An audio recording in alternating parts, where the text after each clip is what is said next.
Bom dia a todos. Eu sou Madiane Miguel, sou residente na Procuradoria de Pessoal desta casa e estarei presidindo essa mesa em Direito Tributário e Financeiro. Daremos continuidade, então, ao primeiro congresso de residentes da Procuradoria-Geral do Estado do Rio de Janeiro. É uma honra estar nessa mesa. Mas antes, eu gostaria de fazer alguns agradecimentos. Prometo ser breve. Eu tenho que agradecer aqui, primeiramente, a equipe do Seju, que tornou tudo isso possível, em especial a minha colega, Mariana Brito, que teve uma organização primorosa nesse evento, foi peça-chave em tudo isso. E a doutora Nathalie Giordano, que está aqui presente, representando o Seju. É uma honra estar nesse programa de residência com essa gestão tão forte, eficaz e que tem valorizado a formação dos profissionais da casa. Muito grata. Bom, também tenho que agradecer aos estagiários, residentes da casa e os que vêm de fora também, claro, especialmente a PGM, que está aqui em peso, tanto na mesa quanto no auditório. São instituições irmãs, né, sem dúvida. E aos servidores, claro, os servidores ali que estão apoiando também, e aos procuradores que estão aqui presentes. Tenho que consignar aqui Dr. Gustavo Gama, PGM, procurador do município, foi meu professor também, um prazer tê-lo aqui. Doutora Gláucia, também aqui presente, do MP Rio. Então, se eu esqueci alguém, peço perdão, mas vamos ao que interessa, né? Ao encontro das divas. O encontro das divas, para mim, é Beyoncé e Lady Gaga aqui na mesa. Ninguém tem dúvida disso. Bom, esqueci também de felicitar meus colegas aqui da PG4, que estão em peso e fazem minha rotina muito mais agradável. Sem dúvida, somos uma família e estou muito feliz em estar aqui com a presença deles. Vamos lá, sem mais delongas, vamos passar então a apresentar essa mesa 100% feminina e, por que não dizer, poderosa. Poderosa porque tenho ao meu lado a doutora Vanessa Siqueira e, do outro lado, a doutora Andréa Veloso. Adoro as duas de paixão. Digo porque são poderosas, porque são duas procuradoras assim, que engrandecem a advocacia pública, sem dúvida, no Estado do Rio de Janeiro. E por que não dizer no país, né? São referência sempre, são muito técnicas e também tem um plus da docência. Elas são multiuso e dão aulas loucamente em vários lugares. Eu acho incrível. Eu não sei quantas horas elas têm na agenda, mas deixam para trás não só os alunos, como eu, e como muitos que estão na plateia, mas deixam realmente uma legião de fãs, entre os quais eu me incluo, de carteirinha. Então, vamos lá. Então, é com muita honra que eu passo a palavra à doutora Andréa Veloso. A gente teve uma inversão de pauta, tá, gente? Primeiro vai falar a doutora Andréa e depois a doutora Vanessa, ao contrário do que está no cronograma. Vamos apresentar a doutora Andréa, como se precisasse, mas vamos lá. Ela vai falar sobre o tema Imposto de Renda Retido na Fonte, Sujeito Ativo, Questões Controvertidas. E ela é procuradora do município do Rio de Janeiro, assessora do gabinete do Procurador-Geral, professora de Direito Tributário no LLM da FGV Rio, na Escola de Magistratura do Estado do Rio de Janeiro e em cursos preparatórios para concursos, onde eu tive a honra de conhecê-la. Membro do Conselho Consultivo da Sociedade Brasileira de Direito Tributário e autora de livros e artigos científicos. Bom, com a palavra, doutora Andréa.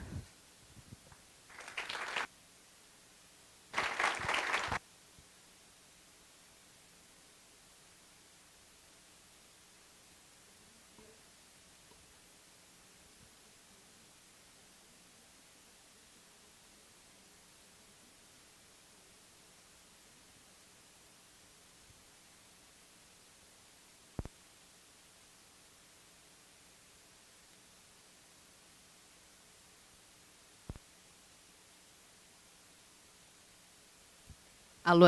Agora sim. Bem, até parece que eu não dou aula há tanto tempo, né? Eu esqueci de ligar o microfone, mas tudo bem. Bem, voltando. Inicialmente, eu gostaria de agradecer imensamente o convite, né, de poder estar compondo essa mesa. É um grande prazer poder estar aqui hoje na Procuradoria do Estado, dentro de um congresso que comemora, que celebra os 10 anos do programa de residência jurídica. Foi um programa pioneiro, ele ainda é um programa pioneiro, né, não só no Estado do Rio de Janeiro. Foi um programa que eu tive a oportunidade de conhecer e depois participar do programa que não deixa de ser fruto, né, desse daqui, lá na PGM do Rio. Nós temos sempre muita coisa a aprender, né, com a experiência, com o que deu certo, o que deu errado, dentro do programa da residência. Tivemos muitos residentes que são comuns, que primeiro foram aqui do Estado, depois foram para o município e vice-versa, o que eu acho uma troca extremamente importante, relevante, né, para as duas instituições.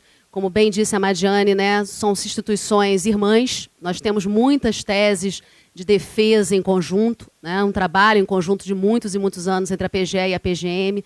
Nós viemos, muitos, né, da PGE, a origem da Procuradoria foi muito como fosse realmente uma mãe, uma filha.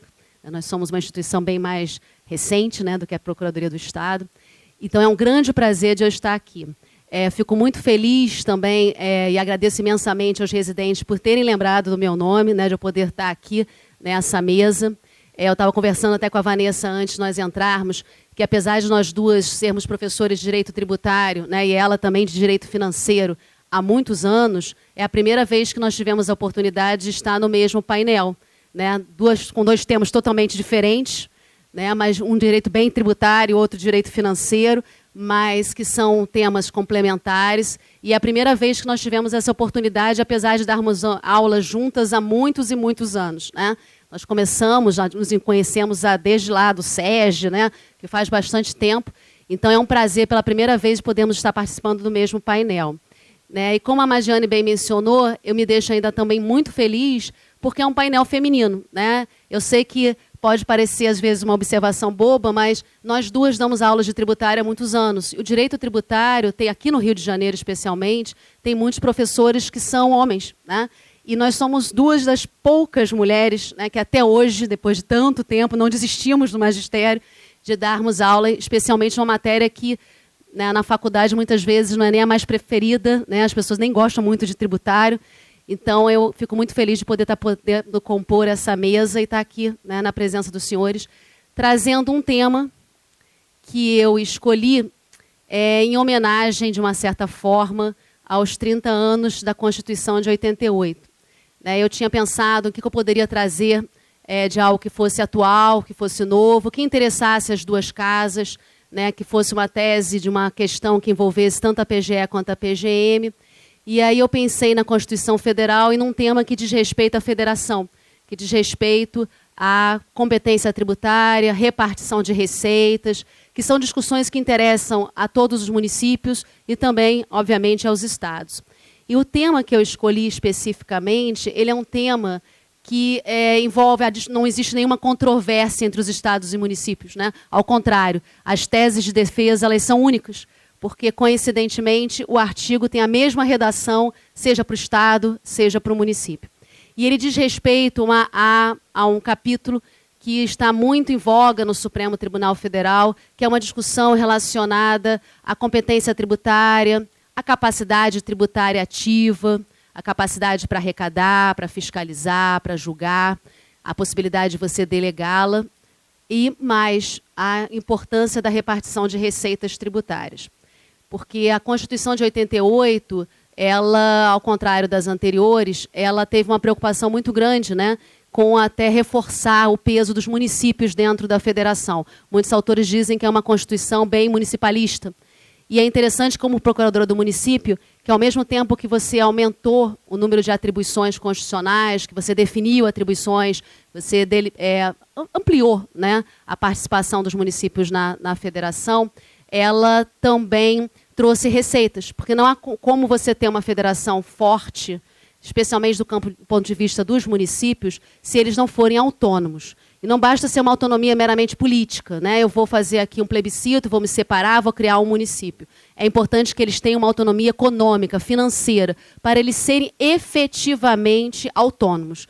Né? Então, dentro dessa ideia, a Constituição de 88, ela ampliou a repartição de receitas tributárias. E os municípios receberam mais receitas, né, especialmente federais. E é dentro vamos dizer assim, dessa mudança, talvez, que várias questões começaram a chegar no Supremo Tribunal Federal, envolvendo competência tributária, capacidade tributária e repartição de receitas. É uma das primeiras questões que os senhores devem se lembrar, que saíram em boletins informativos, né, foram objeto de vários concursos, foi a discussão envolvendo o ICMS. Né, começou tudo pela discussão do ICMS. E aí, nesse caso, né, Estado e município, eles estavam até com ideias contrapostas, né? ICMS e repartição para os municípios, que dizia respeito à possibilidade e o alcance dos estados poderem dar benefícios fiscais, né, eventualmente atingindo a parcela que seria repassada para os municípios, dos 25% que caberiam aos municípios.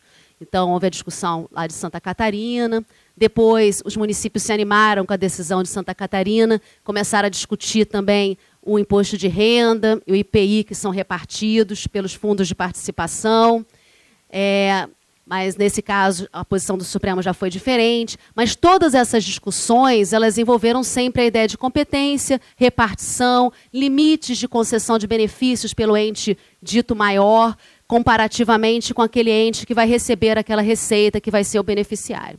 Então, nesse dia, nesse painel, eu resolvi tratar de um tema que está na ordem do dia no Supremo Tribunal Federal. Ele tem vários REs, tem ADIs sobre essas discussões, e, obviamente, a minha intenção aqui não é esgotar todo o tema, mas trazer as principais controvérsias. E aí eu gostaria de partir pela própria leitura dos artigos, para que os senhores possam entender melhor quais são as controvérsias e as questões que eu vou enfrentar. Eu tenho 2 artigos na Constituição Federal que tratam do imposto de renda retido na fonte, um para o Estado e um para o município, que são os artigos 157.1 e 158.1 da Constituição Federal. A redação dos dois é a mesma, a única diferença é que um pertence ao Estado, outro pertence ao município, mas eu vou ler o texto que é comum e que me interessa, que vai ser a base da nossa discussão. Ele diz o seguinte: pertence aos estados ou aos municípios o produto da arrecadação do imposto de renda incidente na fonte sobre rendimentos pagos a qualquer título, por eles, suas autarquias e fundações.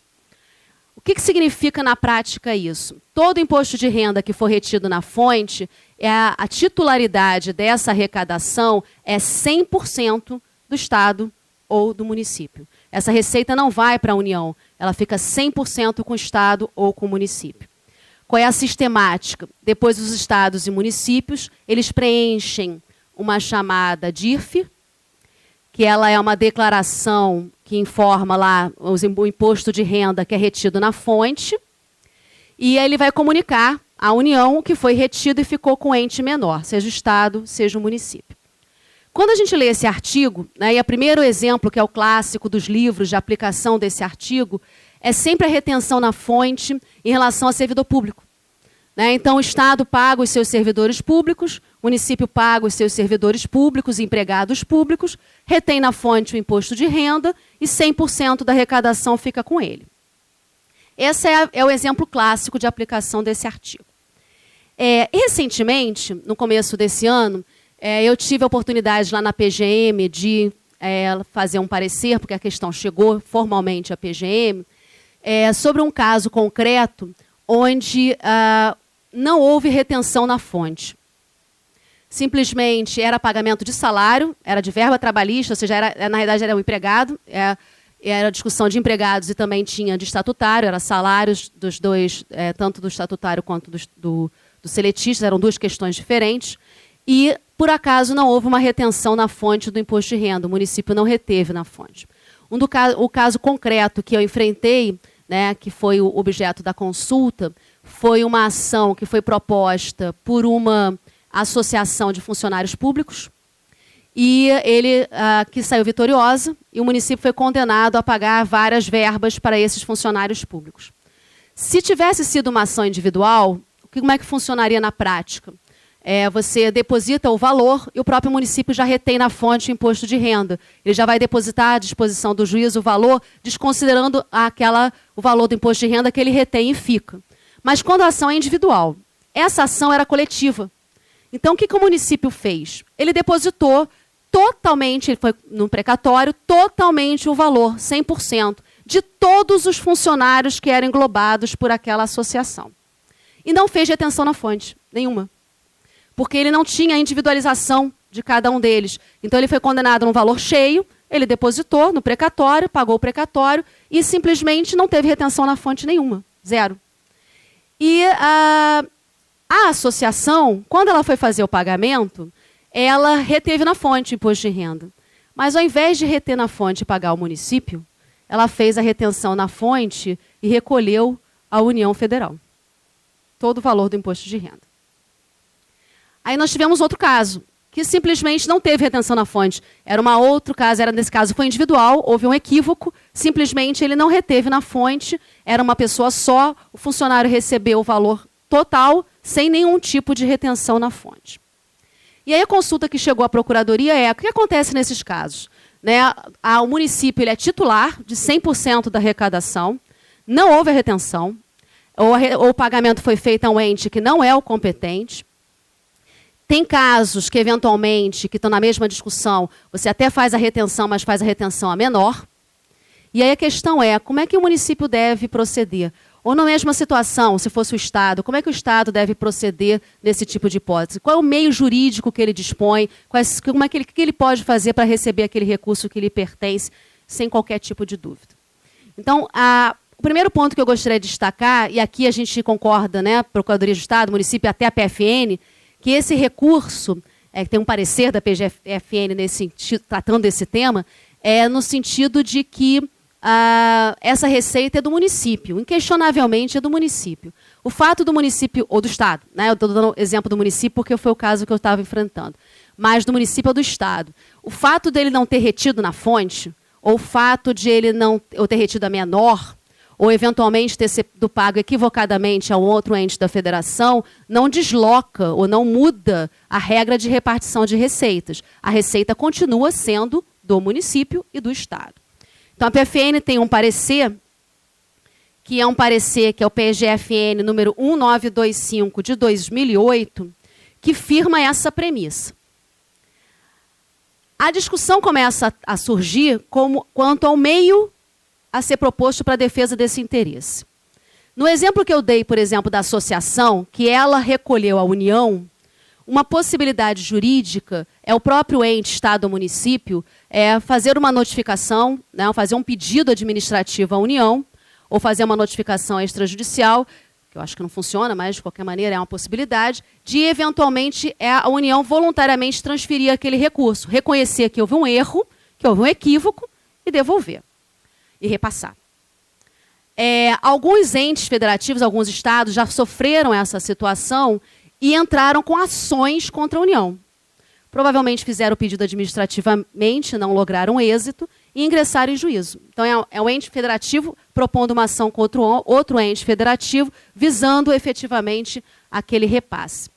E essa questão chegou ao Supremo Tribunal Federal, porque houve uma discussão de legitimidade, se poderia um ente propor uma ação contra o outro para condenar o outro ente a devolver, a ressarcir.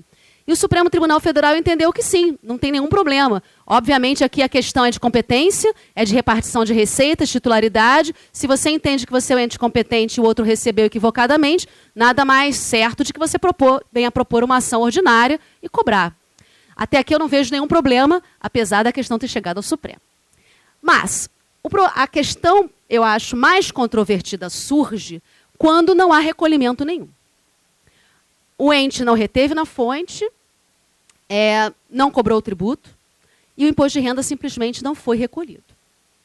Porque aí chega-se a questão de quem vai poder cobrar do sujeito passivo, do contribuinte, do empregado, do funcionário, aquele imposto de renda. E por que aqui a questão é controvertida? Porque a União é o ente competente, o município e o Estado são os titulares da arrecadação, mas nessa hipótese específica, não há nenhuma delegação formal da chamada capacidade tributária ativa. A União não delegou ao Estado e ao município a capacidade de arrecadar, fiscalizar, julgar recursos. Eu não tenho essa delegação legal, não tenho. O que acontece é que a Constituição fixou uma sistemática. O ente menor retém na fonte e fica. Como ele é o empregador, ele vai fazer a retenção e vai ficar com recurso. Mas eu não tenho uma delegação formal. E, ao contrário, por exemplo, do que existe no ITR. Por que a discussão aqui é tão forte? Porque no ITR, a Constituição prevê uma delegação formal da União para os municípios. Então, você celebra um convênio, você vai fazer uma delegação formal, você tem uma regra da delegação, e aí os municípios arrecadam o ITR, fiscalizam, ajuizam execuções fiscais, cobrando o ITR, mas por uma delegação formal. No caso do imposto de renda, não tem. Então, será que o município ou o Estado podem lançar o imposto de renda? Porque vocês vejam, não teve retenção na fonte nenhuma. Né? Ou você reteve a menor. Você vai ter que ter um lançamento. Ele vai poder lançar. Será que ele vai poder inscrever em dívida ativa como crédito próprio, ajuizar uma execução fiscal, cobrando aquele imposto de renda? Ou será que ele depende da União para fazer isso, para cobrar? A Procuradoria-Geral da Fazenda Nacional, naquele parecer que eu mencionei, né, que é o parecer 1925 de 2008, ela concluiu no sentido de que, por inexistir essa delegação formal entre os entes, os municípios e os estados não poderiam cobrar eles mesmos esse imposto de renda retido na fonte. Então, o que eles tinham de fazer? Comunica à União, olha, teve aqui não retive, para que a União possa fazer o lançamento do imposto, verificado lá o acerto de contas, se ela entender que é cabível, ela ajuiza a execução fiscal, ela cobra em juízo, e aí o produto da arrecadação ela repassa, obviamente, para o ente titular da arrecadação. Quem trabalha com procuradorias, né, do município e do estado, né, sabe que essa é uma sugestão, uma orientação, que na prática, qual vai ser o interesse, né, da União em ajuizar essa execução fiscal? Né, o Procuradoria da Fazenda Nacional dá andamento naquela cobrança, né, para que não prescreva, né, nada do gênero, se ela vai ficar com 0% do que for arrecadado. Porque 100% é do outro ente. Ela não tem interesse nenhuma nisso, não tem nenhuma relevância para ela esse valor. Mas para municípios e estados, isso faz muita diferença. Então, o que acontece? Vários estados e municípios começaram a defender em juízo a possibilidade deles mesmos entrarem em juízo, eles mesmos cobrarem, né, sob o fundamento de que eles são titulares da arrecadação. E aí a tese que está sendo defendida é a seguinte: o STJ ele tem uma súmula, que é a súmula 447, que diz respeito exatamente a imposto de renda retido na fonte. Essa súmula 447, ela trata especificamente de isenções do imposto de renda e de repetições de indébito. E ela diz que quando você tem a retenção na fonte pelo Estado e município, nesses casos de funcionários, a legitimidade passiva nas ações de repetição de indébito e nos pedidos de isenção tributária é o Estado e o município. Quem vai examinar o requerimento administrativo, quem vai ser o réu nas ações, são os estados e os municípios. Com exclusividade, não é litisconsórcio. Você vai entrar com uma repetição de indébito só contra o Estado, só contra o município, que vai correr na Justiça Comum, não tem nada a ver com a Justiça Federal. É exclusivo, porque eles são titulares de 100% da arrecadação. Bem, se eles são os réus nas ações, qual é o raciocínio que você pode ter a contrário senso? Que caberia também a eles cobrar efetivamente, tendo legitimidade ativa, esse tipo de tributo. Porque se ele não faz muito sentido ele só ser réu nas ações, né? Quando ele interessa, ele não poder ir a juízo e cobrar efetivamente aquela verba. Então, a contrário senso, se está pleiteando a mesma legitimidade. Esse é um posicionamento que é defendido na doutrina pelo professor Marco Aurélio Greco, e que eu acho que é uma tese, a meu ver, é a tese correta, e é uma tese que está sendo objeto de várias discussões por municípios e por estados. E é interessante que essa questão ela está no Supremo Tribunal Federal por um precedente do Estado do Rio de Janeiro, né, exatamente do Rio de Janeiro, que é um RE, que é o RE 607-886. O recorrente é exatamente o Estado do Rio de Janeiro, RE 607-886. E a discussão é exatamente essa, a possibilidade de você ser um sujeito ativo, a legitimidade ativa de você mesmo cobrar imposto de renda que não foi retido na fonte ou foi retido na fonte a menor. Tá? Então, obviamente, o Supremo vai acabar tomando uma decisão e definindo isso de uma forma definitiva. Só que eu acho que a questão não é só da gente poder cobrar A outra questão é como você vai cobrar. Porque a gente não pode ignorar também o direito à ampla defesa e o contraditório do sujeito passivo, do empregado e do funcionário lá, que vai ser retido na fonte, que recebeu o valor inteiro e que vai ter que recolher alguma coisa, que vai ter que pagar alguma coisa. Então, o que acontece? Você tem duas opções. Você pode lançar, ou seja, o município e o Estado lançar o imposto de renda, notificar o sujeito passivo, depois escrever e ajuizar como crédito próprio, o que é questionável. Tá? Não estou dizendo que seja uma tese fácil. Tanto é que eu fiz uma pesquisa e o que você tem em juízo, né, em geral, não é essa alternativa. O que os entes estão preferindo é entrar com ações de cobrança. Porque, mesmo quando você tem créditos próprios, créditos fazendários, se eles não têm liquidez e certeza, não são tributários, por exemplo, e você tem multas contratuais, e você não tem uma liquidez e certeza, a alternativa para o ente cobrar não é a execução fiscal. O STJ não admite que você inscreva e ajuize. Você precisa propor uma ação de cobrança. Então, o que eu encontrei de jurisprudência são os entes entrando com ações de cobrança contra os empregados e contra os funcionários, cobrando aquele imposto de renda que não foi retido na fonte, e, obviamente, ali vai ser exercida a ampla defesa e contraditório, vai ser discutido o valor, você vai obter uma sentença, né, determinando qual é aquele valor que é devido. Tá certo? Então, essa é uma questão que está subjacente e que acredito que o Supremo também vai acabar definindo. Então, essa seria a primeira discussão e é uma controvérsia que é típica de funcionário público. A segunda controvérsia que eu gostaria de trazer, essa eu diria que é talvez a que tem gerado maior discussão, é o que diz respeito à interpretação da Constituição Federal quando ela faz menção a rendimentos pagos a qualquer título. Foi uma questão até que caiu no concurso para a PGE do Rio, Procurador do Estado do Rio de Janeiro, algum tempo atrás, né? E a pergunta era exatamente essa, dessa discussão que eu vou tratar a seguir. Será que, por exemplo, quando o Estado ou o município celebra um contrato para prestação de serviços ou para aquisição de bens, né, licitações, ou eventualmente por dispensa, inexigibilidade, contratação direta, e nesse caso ele tiver de reter na fonte o valor a ser pago a título de imposto de renda, seja por uma pessoa, para prestador ser uma pessoa física ou jurídica, não faz diferença. Esse imposto de renda, ele é do Estado e do município ou ele é da União? Porque a terminologia utilizada pela Constituição Federal é rendimentos pagos, a qualquer título. Servidor, não tem dúvida. Mas e quando você tem um contrato de prestação de serviços ou de aquisição de bens? Essa retenção na fonte que o ente faz, o recurso fica com ele ou não?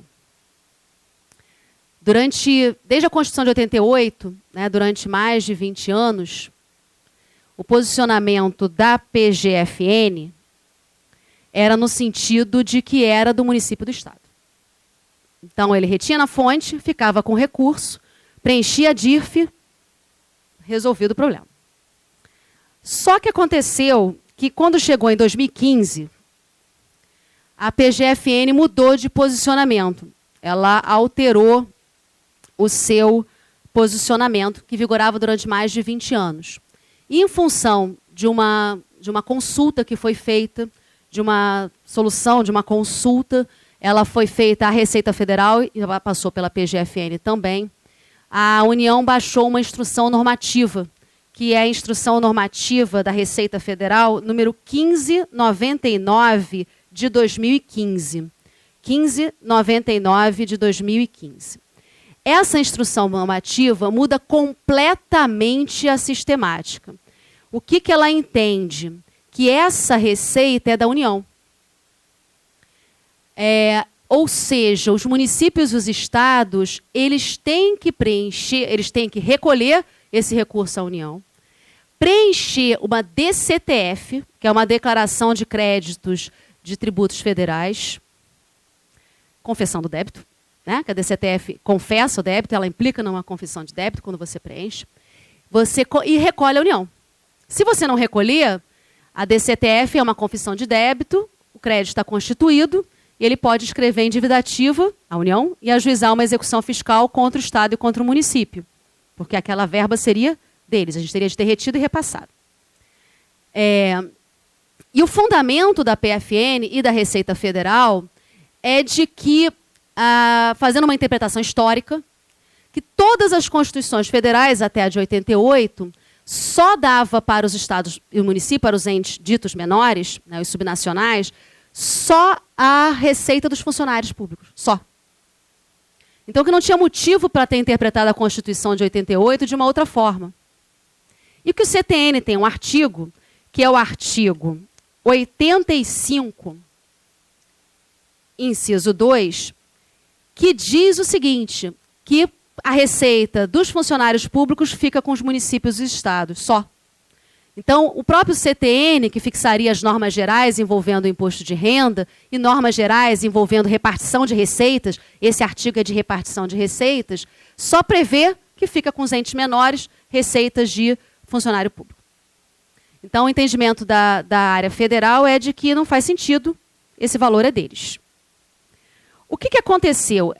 Isso é uma mudança muito grande de uma hora para outra, feita por instrução normativa, não é lei, não é nem um ato superior, é uma instrução normativa.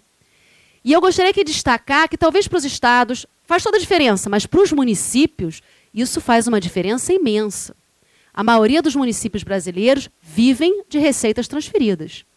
Eles não são naquela nossa federação que eu comecei mencionando na palestra, né? Para você ter um município forte, uma federação forte, os entes têm que ser autônomos, eles têm que ter autonomia financeira. Mas a realidade que nós temos no Brasil, com exceção das grandes cidades, grandes capitais, são municípios que não cobram impostos próprios. Eles não cobram ISS. Tem município que não cobra TBI. Tem município que só cobra IPTU. Então, e vivem de receitas transferidas. ICMS, IPVA, IPI, imposto de renda, é o que eles sobrevivem. Então, mudar essa regra para eles, não podendo ficar com essa receita, é uma perda imensa. E aí que começou a acontecer? Municípios pequenos, estados e municípios, mas os municípios entraram com ações em primeira instância, com mandados de segurança, com ações declaratórias, discutindo isso. Porque vocês vejam, não é só um risco de ele perder a receita, ele pode ser autuado por não ter declarado a DCTF, porque é uma obrigação acessória. Se ele preenche a DCTF, ele pode ser inscrito em dívida ativa e ajuizado, ter contra ele ajuizado uma execução fiscal, e de uma hora para outra, né, com base numa instrução normativa. Então, eles entraram no juízo. Então, tivemos várias ações em juízo. Né, os municípios entraram com ações perante a Justiça Comum, e os estados foram diretamente ao Supremo Tribunal Federal, porque os estados têm uma figura que se chama Ação Civil Originária, né, ACO, que os municípios não têm. Né? Então, os municípios começam por baixo, e os estados têm aquela condição de ir direto lá, vamos direto brigar no Supremo, quando a discussão é federação, quando a discussão é pacto federativo. Então, por isso que nós temos uma situação assim, que eu acho interessante, e vocês vão entender por que eu estou dando toda essa explicação, porque a questão está chegando ao Supremo de formas distintas.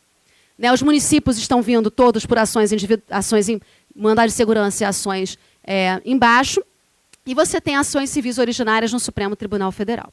O que aconteceu no começo desse ano? Saiu em notícia do Supremo Tribunal Federal, que foi uma discussão que eu acho que é muito interessante.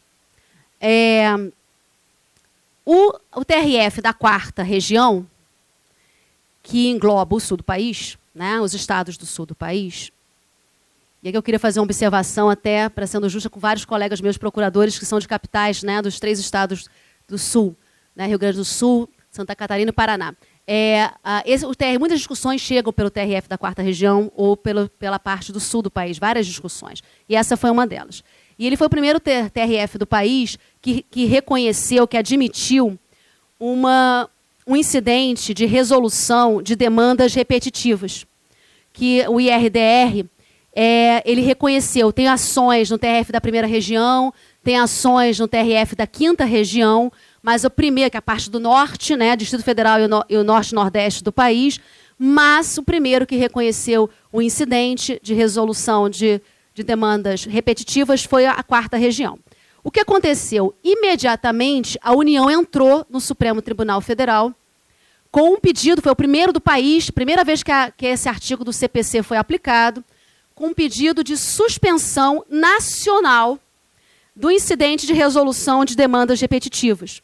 Tanto é que ele ganhou um número de 1, SIRDR número 1, cujo objetivo era suspender todas as discussões individuais e coletivas no país inteiro que envolvessem municípios basicamente, envolvendo o artigo 158, inciso 1, para evitar que eu tivesse decisões conflitantes. Eu tivesse o IRDR na quarta, na primeira, na quinta, ações individuais, porque os municípios estavam ganhando liminares direto nas sentenças. Então, tem uma sentença que eu gostei muito de Porto Alegre, que a sentença é ótima, defendendo, dando a liminar, e a União estava com uma preocupação muito grande em termos de federação. Porque você imagina, tem estado que município que vai ter que preencher DIF, município que tem que ter a DCTF, tem a instrução vale para um município, não vale para o outro. Nas ACOs não teve nenhum delas que teve liminar, então você tem nos estados todos, tem que, em princípio, a instrução normativa está cumprindo, está tendo, em tese, né, que sendo cumprida. Então você tem uma divergência muito grande, uma possibilidade de riscos de decisões divergentes muito grandes. E aí a ministra, Carmen Lúcia, ela deu essa suspensão em fevereiro desse ano. Ela suspendeu em todo o Brasil todas as decisões de mérito que envolvam a interpretação do artigo 158, inciso 1, em processos individuais ou coletivos, determinando que só podem ser praticados atos necessários à instrução dos processos. Não está impedindo que sejam ajuizados novos, mas eu não posso ter decisão de mérito em nenhuma delas. Enquanto não fosse decidido o da quarta região, aquele RDR da quarta região. E é interessante que tem uma ADI no Supremo, também sobre o mesmo tema, que é a ADI 5565, e eu consegui localizar 5 ACOs, do Paraná, Amapá, Sergipe, São Paulo e Alagoas. Todas elas também para discutir a mesma coisa, só que do ponto de vista do artigo 157, inciso 1. Ou seja, é uma questão que o Supremo vai ter que decidir.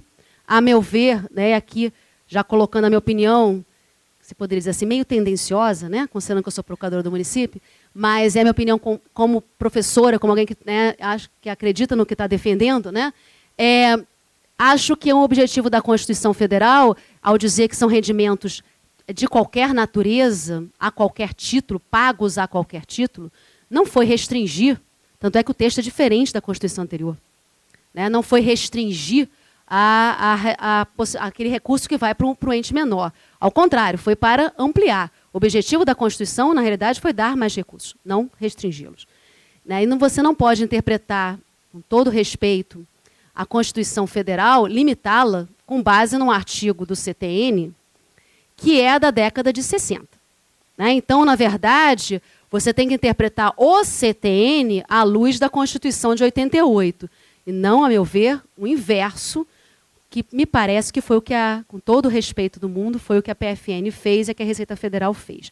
Mas, de qualquer maneira, essa é uma questão grande, é uma questão importante, tem a ver com federação, é uma discussão muito grande. Então, eu gostaria de trazer essa controvérsia para os senhores. Né, já recebi aqui minha mensagem, que eu falei bastante, né? Então, essas eram as considerações que eu gostaria de trazer. Né? Agradeço novamente a atenção, agradeço novamente o convite. Estou à disposição, obviamente, para discutir, para tratar desse tema, né, um pouco mais, eventualmente respondendo algumas dúvidas. Então, muito obrigada.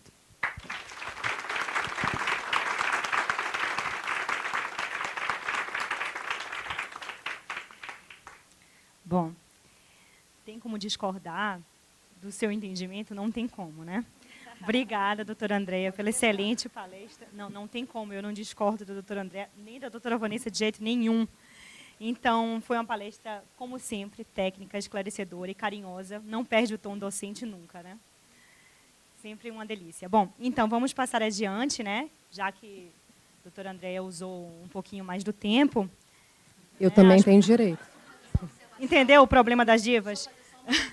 Pegando aqui, só tem um problema. Vocês estão com um painel feminino e com 2 professoras que falam muito, tá? Então, só essa observação. A residente também fala muito. Bom, enfim, estamos com um problema de crise, mas eu acho que está todo mundo à vontade aqui, né, gente? Até, né, todo dia que a gente tem esse encontro de divas do direito tributário / financeiro, poderosíssimas. Vamos lá. Vamos continuar, né? A gente vai dar continuidade, então, com a doutora Vanessa Siqueira.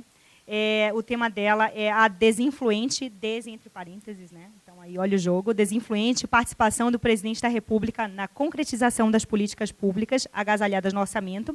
Bom, a doutora Vanessa Siqueira ela é procuradora do Estado do Rio de Janeiro, professora da Universidade Federal do Rio de Janeiro, da pós-graduação em Direito Tributário da Universidade Federal Fluminense, da pós-graduação em Advocacia Pública da Universidade do Estado do Rio de Janeiro e da Escola de Magistratura do Estado do Rio de Janeiro também.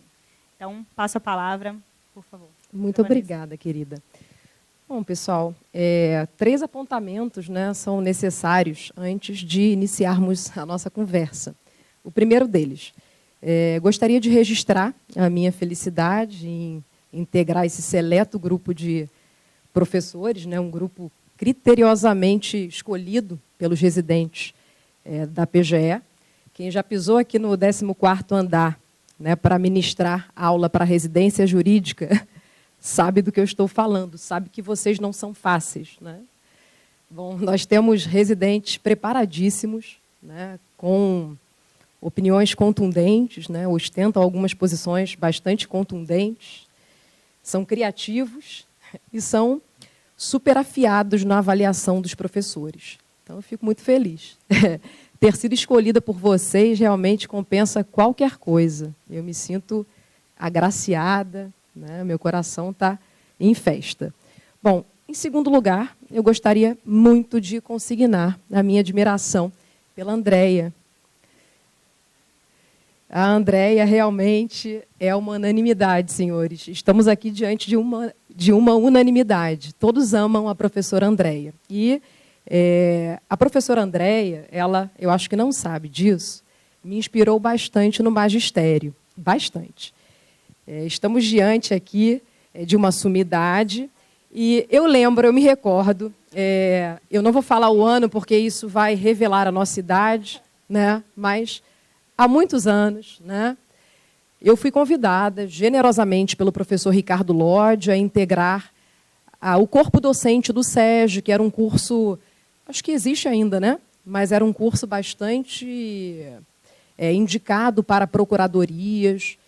E integrar o corpo docente do SESG, para mim, foi um privilégio, porque ali estavam os professores da seleção, né? E eu fiquei assim atônita quando ele me chamou inicialmente para ministrar aulas de financeiro.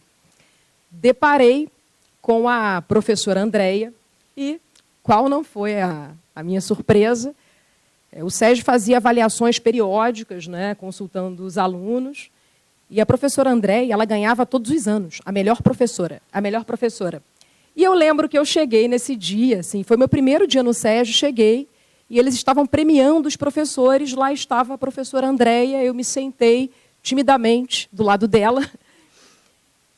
E eu falei, o que você faz, né, para, né, atingir? Eu juro, eu tenho certeza que você não vai lembrar disso. E ela me falou assim, na maior humildade do mundo, e eu não sei. E eu, meu Deus, eu quero ser igual a essa mulher. E sigo tentando, gente, é isso.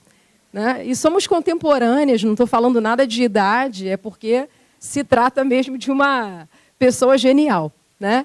Agora eu vou falar o ano, eu acho que foi em 2003. Agora já era. Mas é isso, olha, é um prazer inenarrável estar aqui do seu lado, viu? E lá na minha casa as pessoas são... Ai, muito obrigada. E eu fico feliz demais. Toda boba, aliás. Na minha casa você tem fãs.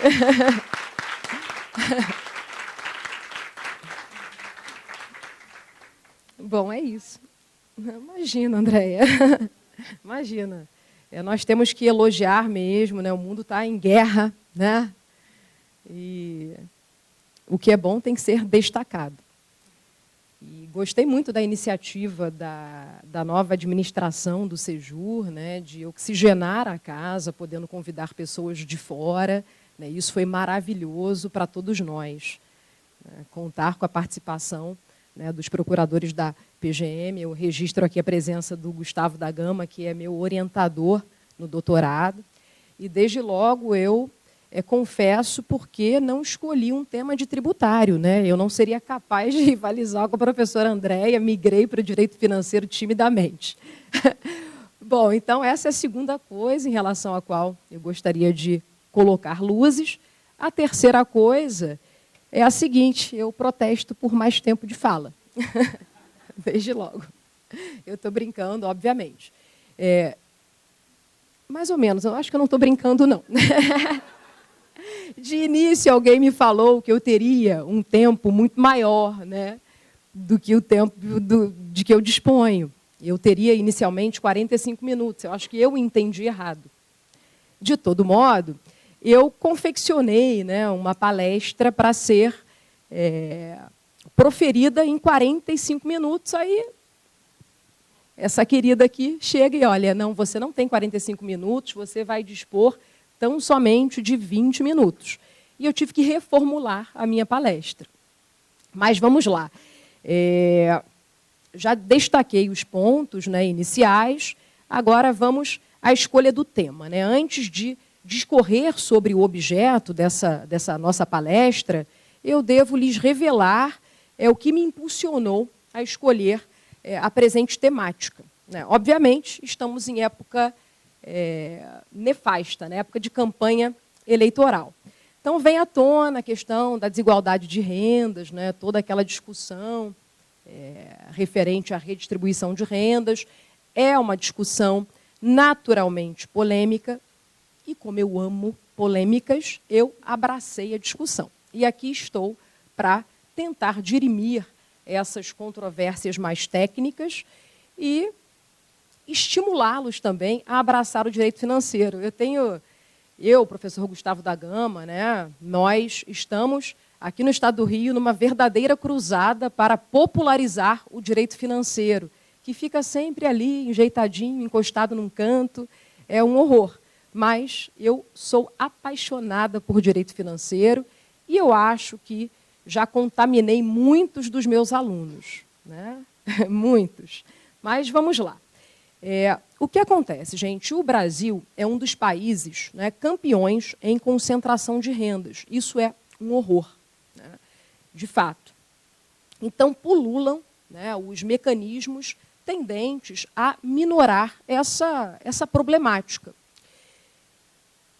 Não faltam, né, argumentos no sentido de que a tributação é a solução para todos os males, nós temos que tributar mais pesadamente os mais ricos, né, e assim vamos resolver o problema da concentração de rendas, da redistribuição de rendas. Bom, esse discurso de início, e digo isso com todo o respeito do mundo, é uma falácia, né? Qualquer pregação voltada a eleger a tributação, apenas a tributação, como solução para todos os males, ela é demagógica. E eu explico por quê.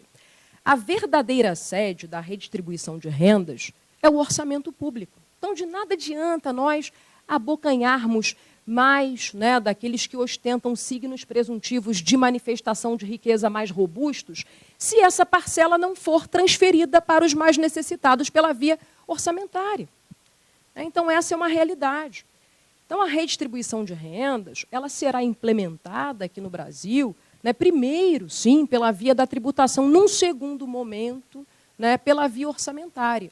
O saudoso professor Ricardo Lobo Torres, né, nosso ídolo, que infelizmente faleceu este ano, ele já dizia isso, né, a sede da redistribuição de rendas é o orçamento. Então, nós temos que colocar luzes nessa questão. E por que, né, eu estou aqui tão veementemente tentando deslocar o olhar de vocês, né? Livrá-los desses discursos de fácil assimilação, né, que não são técnicos, né, são soluções muito ridiculamente simples para problemas complexos. Isso não existe. Abandonem isso. Bom, vamos lá. O único modo constitucionalmente adequado e legítimo de alocar recursos públicos passa pela natureza normativa das leis orçamentárias. No entanto, senhores, aqui no Brasil, infelizmente, a força normativa do orçamento é irrisória, é ínfima. Os orçamentos não são tidos, né, como leis materiais. São concebidos como leis simbólicas. Formalmente é que nós temos, né, leis orçamentárias.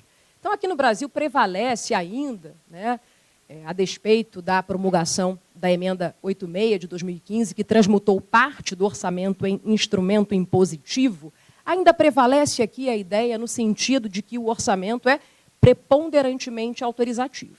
Então, a compreensão acerca do que possa ser concebido como orçamento autorizativo, ela é equivocada. Então, o que quer significar aqui, em palavras muito rápidas, não quero ser também muito técnica, porque senão eu perco a atenção, né, de todos. O que quer significar orçamento autorizativo? Quer significar, né, que o Poder Executivo ele pode gastar menos do que lhe fora autorizado gastar.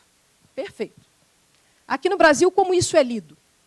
Bom, o Poder Executivo ele pode não gastar o dinheiro, as verbas, naquelas despesas originalmente fixadas, mas ele pode gastar noutras. Bom, não. A Constituição não autoriza isso. A Constituição não autoriza o chefe do Poder Executivo a modificar livremente o orçamento. E é isso que acontece, à torto e à direito. Toda hora, ninguém vê. Isso acontece não apenas na Seara Federal, acontece nos 5.500 e poucos municípios, nos 27 estados, incluído o DF. Bom, as verbas não gastas, elas não estão liberadas para quaisquer outras finalidades. Então, o orçamento autorizativo é poder de não gastar, apenas. Eu digo que, atualmente, o orçamento é preponderantemente autorizativo, né, porque nós não temos, né, um orçamento impositivo em sua inteireza. Nada obstante, a promulgação da Emenda 86 de 2015. Então, no Brasil, o que acontece, e essa é uma denúncia, é o seguinte: os poderes executivos de todos os entes, eles, à torto e à direito, sem que contem com a chancela dos poderes legislativos, eles vão modificando o orçamento. Isso é orquestrado, atenção, à custa da utilização de estratagemas que imprimem uma aura de legalidade ao modo de proceder de inúmeros prefeitos, governadores, ao modo de proceder do presidente da República.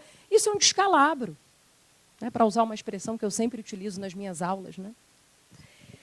Bom, o resultado é o seguinte: algumas pessoas não gostam de abraçar essa temática orçamentária. Não, isso aí é assunto de tecnocrata, é assunto de gente técnica, vamos olhar para os direitos sociais. Pois bem, o resultado é que os direitos sociais, originalmente contemplados na peça orçamentária, não são atendidos em virtude dessas reiteradas modificações levadas a cabo pelo Poder Executivo. O que está ali no orçamento, originalmente aprovado, não vai para os pobres.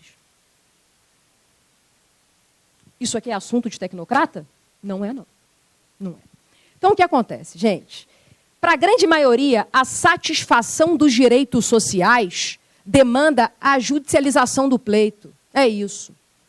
Né? Noutros termos, se o hipossuficiente não recorre à justiça para fazer valer, esse direito, ele não sai do papel. Durmam com essa. Então, convido vocês, né, ao direito financeiro. Nós podemos mudar o Brasil. Bom, vamos lá, vamos à palestra. Bom, de modo a tornar um pouco mais didática a minha abordagem, eu vou, de início, expor os tópicos em relação aos quais nós vamos nos deter, né? Primeiramente, eu irei esposar, para preparar o terreno, né, a dinâmica orçamentária brasileira, e essa exposição vai culminar no enfrentamento de 3 anacronismos. Logo depois, né, serão exploradas as consequências desses anacronismos, as consequências oriundas desses anacronismos, né, que, em verdade, são disfuncionalidades. E, por fim, serão propostas soluções tendentes a contemporizar essas mazelas. Eu, originalmente, identifiquei 7 consequências oriundas desses 3 anacronismos. Aqui eu não terei esse tempo, então vamos expor apenas 3 das consequências, infelizmente. Aí eu converso com vocês numa outra oportunidade, em sala de aula. Tá? Mas eu vou disponibilizar a palestra para vocês, então vocês não perderão nada. Bom, vamos lá. Agora sim, a palestra. Começou meu tempo agora, né, Madi? Não? Nós temos quanto tempo ainda? Ah, que bom, nós temos 40 minutos ainda. Bom, vamos à dinâmica orçamentária brasileira. Bom, no Brasil, todo mundo aqui sabe, quem foi meu aluno principalmente, que vigora a tripartição do planejamento orçamentário. Bom, o modelo, né, orçamentário brasileiro, ele está estruturado nos artigos 165 a 169 da Constituição da República e ostenta como signo formal 3 leis ordinárias. Nós temos aqui o Plano Plurianual, a Lei de Diretrizes Orçamentárias e a Lei Orçamentária Anual. Então, nós temos formalmente, atenção, 3 leis orçamentárias. No entanto, sob o espectro material, essas 3 leis devem ser encaradas como uma lei una. Materialmente, existe uma única lei, né, orçamentária. Isso em termos, né, materiais, repiso. Ou essa tríade orçamentária deve se integrar de forma harmônica e finalística. O PPA é o grande norte, já vou falar a respeito do PPA, de modo que a LDO deve consonar com o PPA e a LOA também deve consonar com a LDO. E antes de esboçarmos a dinâmica propriamente dita dessas leis orçamentárias, é imperioso que nós façamos menção ao seguinte fato. Essas 3 leis orçamentárias existem, né, em todos os entes e são de iniciativa do chefe do Poder Executivo. Na União, iniciativa do presidente, nos estados, governadores, nos municípios, dos prefeitos. Então, quem confecciona os projetos de leis orçamentárias? Os chefes do Executivo. Eu diria que é uma iniciativa vinculada, porquanto os chefes do Executivo têm um determinado prazo para remeter esses projetos para o Poder Legislativo. E aqui eu gostaria de colocar luzes na sistemática de freios e contrapesos bastante presente aqui na seara orçamentária. O que acontece? O chefe do Executivo confecciona um projeto de lei orçamentária, depois faz o quê? Manda para o Poder Legislativo, dentro do prazo consignado ali no artigo 35, parágrafo 2º do ADCT, perfeito. A bola passa para as mãos do Legislativo. Atenção, nesse momento, né, o Legislativo vai transformar o projeto de lei orçamentária em lei orçamentária. Gente, neste momento, repito, o Poder Legislativo já está exercendo o seu controle. Todo mundo pensa que a atuação legislativa ela se dá quando dá execução orçamentária. Não. Ele não apenas fiscaliza a execução orçamentária, mas controla a elaboração do orçamento. Isso já é controle. Tá? Então, percebam. O Poder Legislativo transforma o projeto em lei orçamentária. Maravilha. Depois, a bola passa para as mãos do Executivo. O Poder Executivo vai executar a despesa pública nos moldes tais como o Poder Legislativo decidiu. E depois, o Poder Legislativo está ali atento à execução orçamentária, verificando se o Poder Executivo se ateve àquela sua autorização em matéria orçamentária. Perfeito. Né? Bom, gente, uma outra coisa a realçar, antes de esboçarmos essa dinâmica. Na Constituição da República foram formalmente separadas a elaboração do orçamento, que está lá no capítulo das finanças públicas, da sua fiscalização, que está no capítulo do Poder Legislativo. Na verdade, não há como se negar, né, que, sob o prisma material, a elaboração, execução e fiscalização do orçamento constituem um único todo. Né? E eu digo um único todo para enfatizar. Então, a fiscalização financeira e orçamentária estaria mais bem situada, mais bem, tá certo, tá, gente? Estaria mais bem situada no capítulo das finanças públicas. Por quê? Porque materialmente nós temos, né, um único todo. Materialmente é um assunto só. Então aqui colocamos luzes, né, nesses pequenos detalhes. Agora sim vamos explicitar a dinâmica orçamentária brasileira, né? E vamos também atentar à função de cada uma dessas leis. Parece complicado, né? PPA, LDO e LOA, parece sigla de economista, parece uma coisa incompreensível, mas não é, não. Bom, nesse momento aqui, nós estamos passando por uma das campanhas eleitorais mais raivosas, né? Mais insidiosas da face da Terra. Eita, ferro! Tá vendo? Então, o que acontece? Agora até me... Agora é para sacudir, né? Estava reclamando aqui para a Madi que estou achando esse auditório muito vazio. Eu vou protestar, viu? Essa chuva espantou a gente. Mas vamos lá. Então, muito obrigada por movimentar a nossa palestra. Mas, enfim, nesse momento, nós não percebemos, mas estamos a optar pelo nosso plano plurianual. Gente, é muito importante aquele programa, né, político-partidário, aquele programa que o candidato deposita no TRE, no TCE, isso é muito importante. Por quê? Esse é o esboço do nosso próximo plano plurianual. E o governante está inarredavelmente atrelado, vinculado àquelas disposições. Caberia até uma ADIM, se porventura, né, aqui no Brasil isso chega a ser engraçado, né, soa como uma piada, mas se porventura, né, acontece um estelionato eleitoral, ou seja, o chefe do executivo confecciona um plano plurianual completamente desapegado daquele programa de governo, cabe uma ADIM por violação ao princípio do planejamento. Bom, aí o que acontece? Nós temos essa lei, né, que é o nosso planejamento mais longo, vai viger por 4 anos, é o plano plurianual. Essa lei, ela contém metas, diretrizes, despesas públicas que deverão ser levadas a efeito ao longo desses 4 anos de governo. Ah, mas professora, temos uma outra lei orçamentária, a LDO. Qual é o papel da LDO? A LDO todos os anos vai pensar do PPA, porque nós temos uma lei que agasalha, que alberga tudo aquilo que deve sair do papel ao longo de 4 anos. Então, qual seria a função da lei de diretrizes orçamentárias, que está lá no meio? Todos os anos, essa leizinha vai pensar do PPA aquilo que se revela prioritário e que, por conta disso, merece ser executado no ano seguinte. Quando a LDO faz isso, o que acontece? Ela já está orientando o próprio Poder Executivo no que se refere à confecção da lei orçamentária anual. Gente, a lei orçamentária anual é a lei que todo ano vai executar um pouquinho daquilo que está lá no PPA. Um quarto que está no PPA, um quarto daquilo que está no PPA será anualmente executado, materializado pela lei orçamentária anual. Então, de que maneira o PPA tem eficácia com relação à realização das despesas? Como o PPA sai do papel? Através da lei orçamentária, ou orçamento anual, como queiram chamar. Então, isso é muito importante, porque todos os anos a LOA está a executar um pouquinho daquilo que está consubstanciado no PPA. Bom, tenho que apertar 15 minutos, né? Tá, eu sei. São cúmplices no crime. Isso mesmo. Obrigada, Andréia. Bom, é exatamente diante desse cenário que eu acabei de delinear que ostenta importância um princípio que tem paralelo no direito tributário, no direito financeiro, todo mundo aqui conhece, que é o princípio da não vinculação de impostos a fundo, órgão ou despesa, né? Aqui o que nós temos?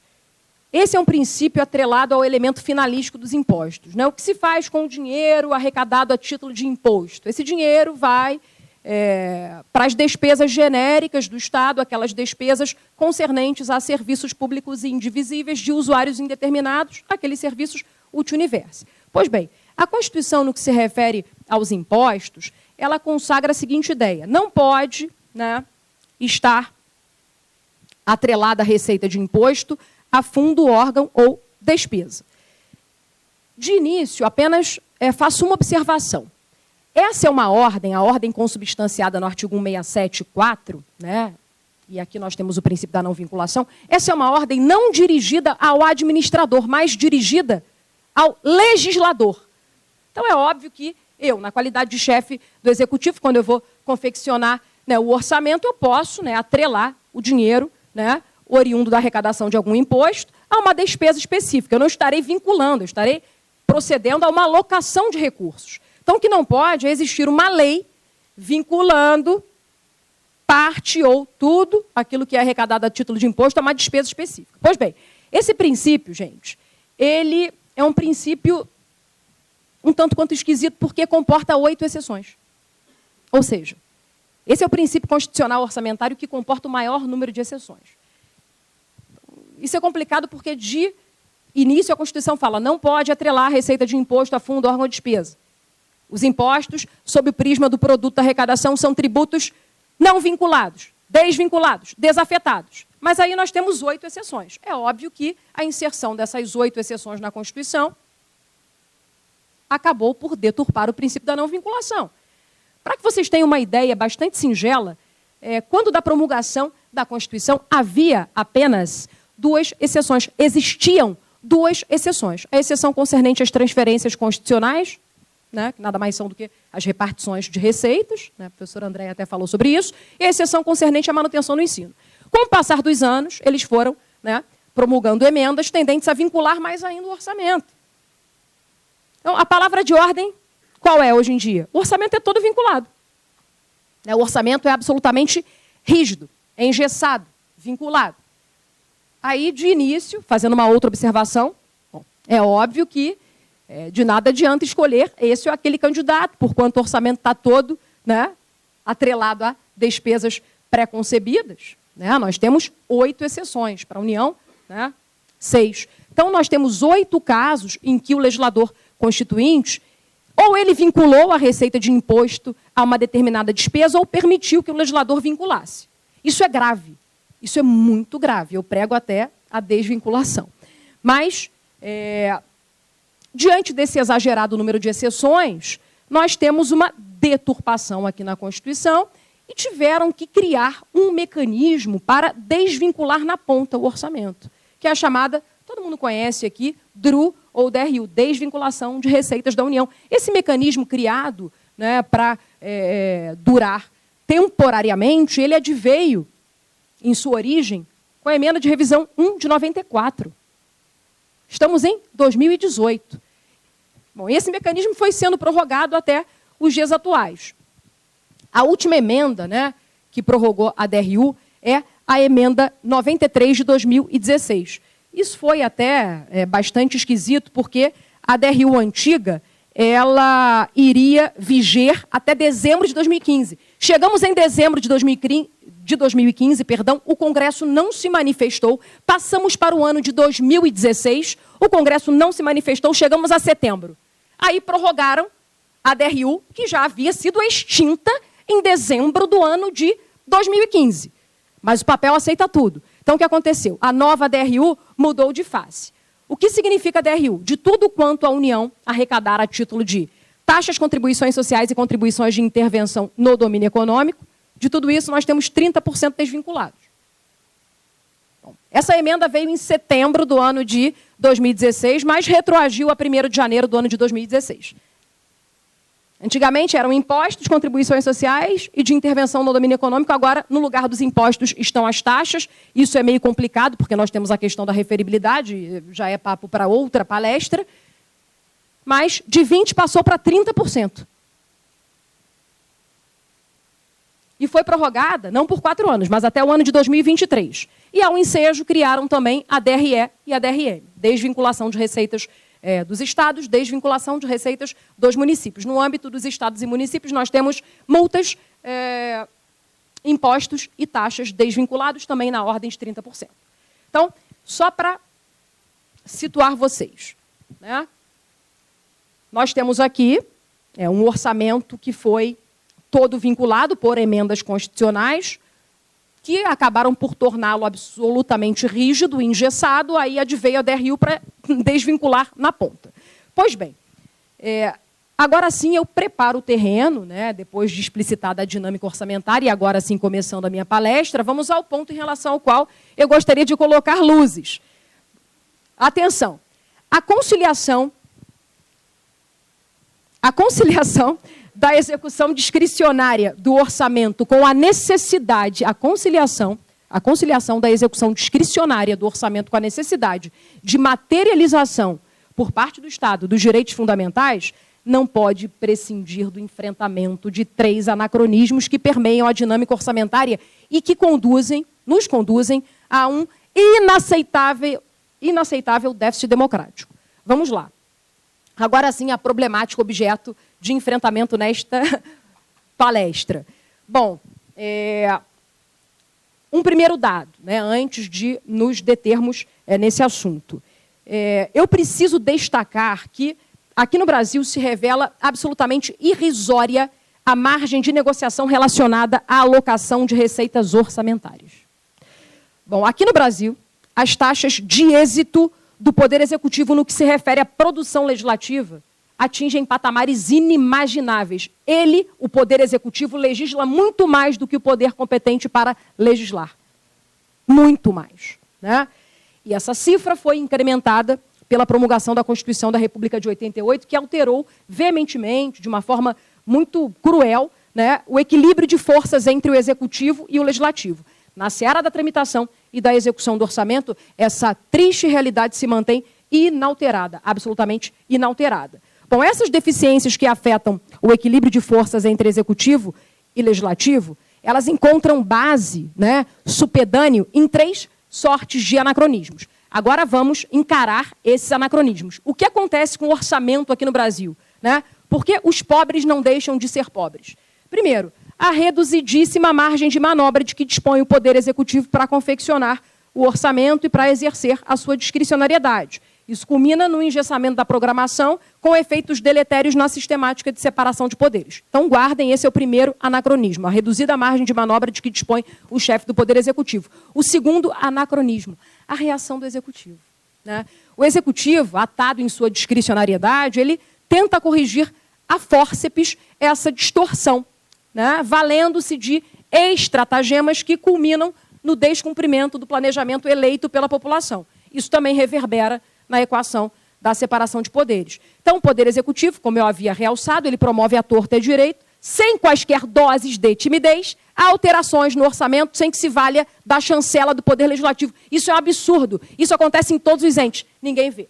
Bom, o terceiro anacronismo, a evidente supremacia do Poder Executivo sobre o Poder Legislativo, né? Essa supremacia impulsionada pelo presidencialismo de coalizão. Aqui o presidente da República, dotado de amplos poderes legislativos, é a vossa majestade presidente do Brasil, e estimulado pelas brechas constitucionais, que eu vou, né, a elas fazer alusão daqui a pouco, impõe a sua agenda, o presidente impõe a sua agenda sem que se sinta pressionado a negociar com o parlamento acordos destinados a preservar a vontade dos representantes da população, demitidos sumariamente de sua função de representação da sociedade. Foram demitidos. O parlamento não faz nada, né? E também demitidos da definição da pauta de decisões sobre políticas públicas. Isso é um espanto. Ninguém faz nada. É termo técnico? É termo técnico, sim. Assunto de tecnocrata? É. Só que por aqui escoam as verbas que seriam destinadas para o social. Então, muitos dos problemas, não todos, obviamente, estão aqui. Bom, agora, vocês identificaram esses 3 anacronismos, reduzidíssima margem de manobra do Poder Executivo, a reação do Executivo para consertar isso, e depois a supremacia do Poder Executivo em termos legislativos. E agora as consequências desses anacronismos. O que acontece, né? O que acontece? Bom, vamos examinar um a um, né? 5 minutos? Não está gostando? Muito obrigada. Bom, vamos examinar um a um os cancros que distorcem a execução orçamentária. Eu serei breve. Bom, gente, primeiro cancro, o amplo poder que as casas legislativas conferem ao chefe do Executivo para alterar a composição do orçamento via decreto acaba por deturpar o planejamento. Eu vou explicar. Ninguém entendeu nada, né? Falei muito rápido. Bom, a presidente Dilma, a ex-presidente Dilma, foi defenestrada do governo, né, por conta, em parte, disto que está aqui. Bom, o que acontece? A Constituição imbuída do elogioso, do prudente objetivo de evitar maiores burocracias, o que ela fez? Ela autorizou a inclusão nas leis orçamentárias de um dispositivo, né, que confere uma permissão ao chefe do Executivo para suplementar dotações orçamentárias. Aqui não se trata de uma exceção ao princípio da legalidade. O orçamento tem que ser aprovado por lei, vocês sabem disso, mas aqui é o Poder Legislativo falando para o Executivo assim: ô Executivo, você, olha, dentro desta margem de manobra, se você, executando a despesa pública prevista no orçamento, verificar que falta dinheiro, por exemplo, R$30 para a saúde, né? Esses R$30 no transcorrer do ano se revelaram insuficientes. Você, executivo, pode suplementar essa dotação orçamentária via decreto. Aqui não se trata, repito, de uma exceção à legalidade, porquanto o Poder Executivo, presidente, governador, prefeito, eles agem, né, dentro desta moldura. É óbvio que, né, suplementaram várias dotações orçamentárias, exauriram os limites, aí tem que pedir autorização para o Congresso. Então, eu estou falando aqui de crédito adicional. Gente, o orçamento pode ser modificado? Pode. Né? De que maneira o orçamento vai ser modificado? O orçamento pode ser modificado pela abertura de créditos adicionais. Nós temos 3 créditos adicionais aqui no Brasil. Adicionais suplementares, né? Adicionais especiais e extraordinários. Então, o que são créditos adicionais? Todo mundo lê isso, ninguém sabe. São leis orçamentárias que derrogam parte da lei orçamentária, revogam parte do orçamento.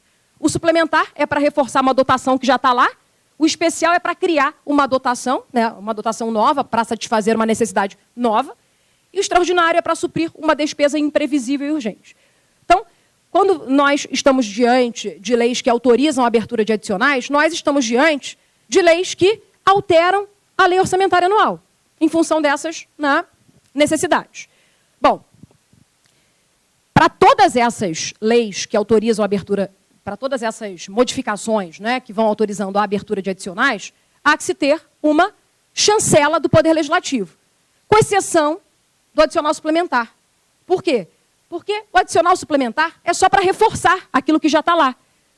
E reforços são necessários à torta e direito. Então, para evitar maiores burocracias, a Constituição falou, Poder Executivo, a lei orçamentária do seu ente, né, quando você precisar reforçar a dotação orçamentária, permite que você faça isso por intermédio de decreto, até um limite. Esgotou o limite, aí o Poder Executivo tem que pedir a autorização legislativa.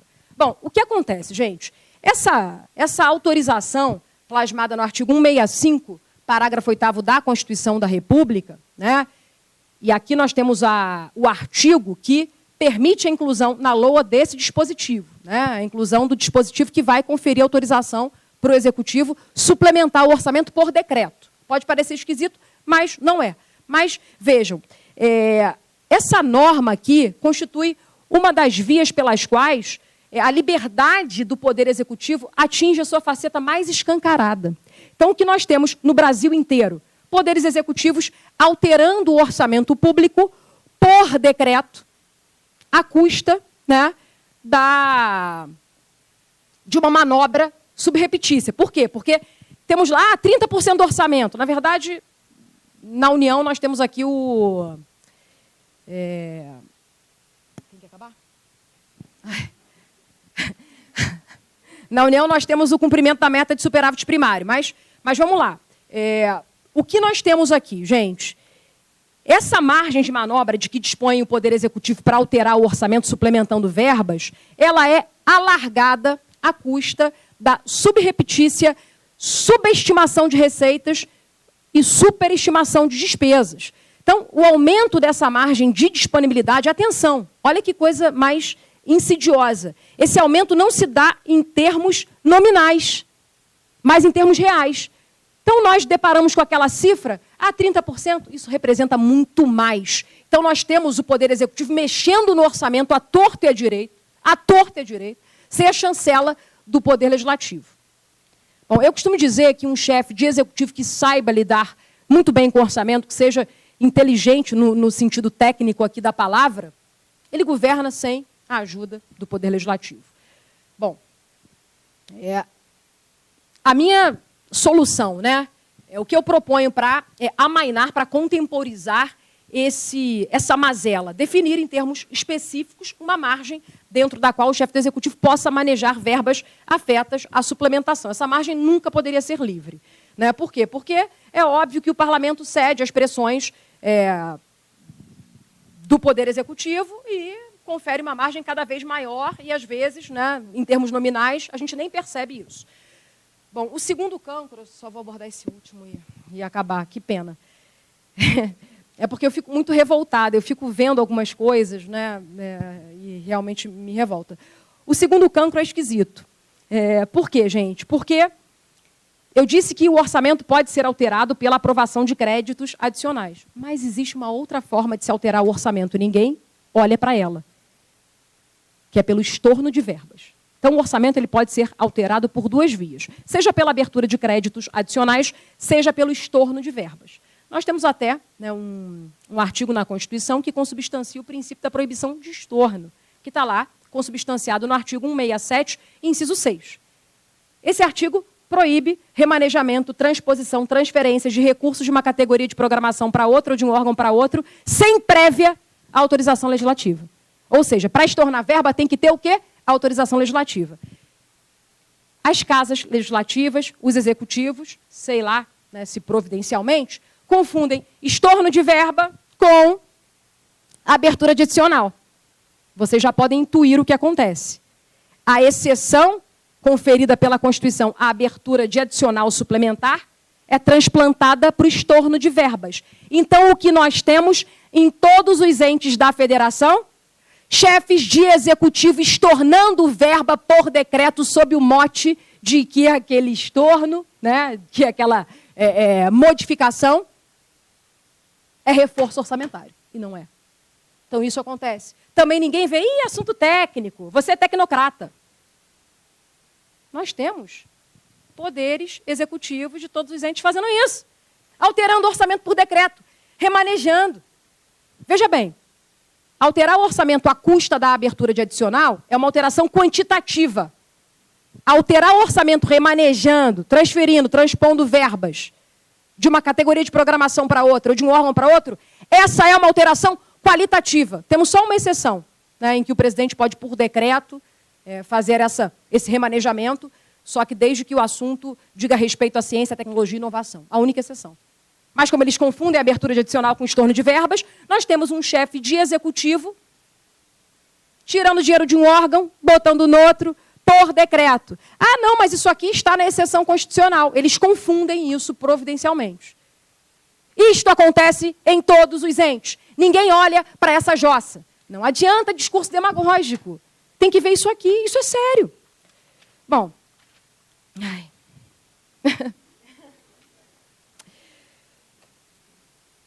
Bom, então, gente, passando para o final da palestra, não posso fazer isso mais com você, eu sei.